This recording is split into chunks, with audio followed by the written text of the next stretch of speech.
Uzinduzi wa jengo hili la dharura ni tukio la kihistoria na lenye umuhimu mkubwa kwa hospitali yetu ya St. Joseph na jamii inayohudumiwa.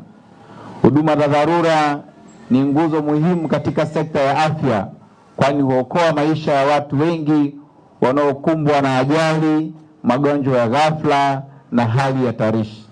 Kupitia jengo hili, hospitali hii itaongeza uwezo wa kutoa huduma za haraka, salama na zenye viwango vya juu vya kitaalamu. Ndugu zangu madaktari wa hospitali hii, naomba niongee na nyie japo kidogo.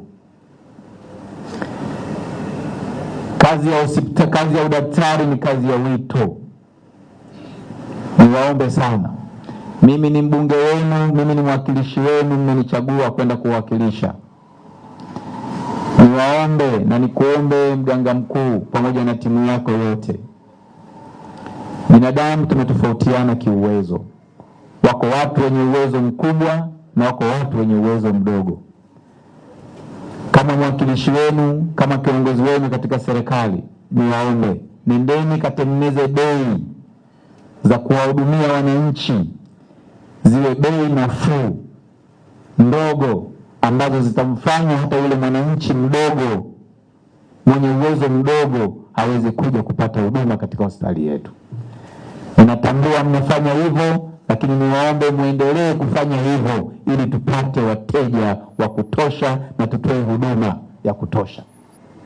Kwa namna ya pekee, naomba nichukue fursa hii kuipongeza serikali ya awamu ya 6 chini ya uongozi wa Mheshimiwa Daktari Samia Suluhu Hassan kwa juhudi zake kubwa katika kuendeleza na kuboresha sekta ya afya nchini.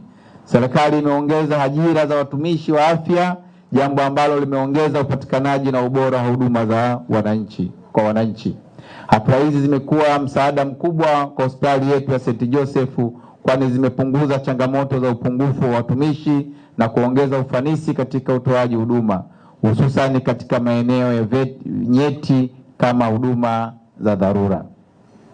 Kutokana na ongezeko la idadi ya wagonjwa pamoja na uhitaji mkubwa wa huduma za dharura zilizo bora, salama na za haraka, uongozi wa hospitali uliona umuhimu wa kujenga jengo maalum la kuhudumia wagonjwa wa dharura. Ujenzi wa jengo hili la dharura kwa hatua ya awali ulianza rasmi mnamo tarehe 19 Novemba mwaka 2024 na kukamilika mnamo tarehe 12 Septemba mwaka 2025.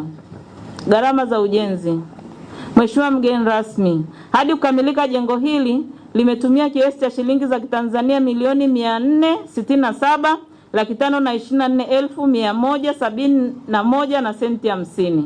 Ujenzi na vifaa vilivyofungwa katika jengo lote ni shilingi za Kitanzania milioni 386,654,954 na senti 50. Gharama za ufundi ni shilingi za Kitanzania milioni 80,869,217 sawa na 17.2%. Jengo hili limejengwa kwa kutumia vyanzo vya ndani vya mapato.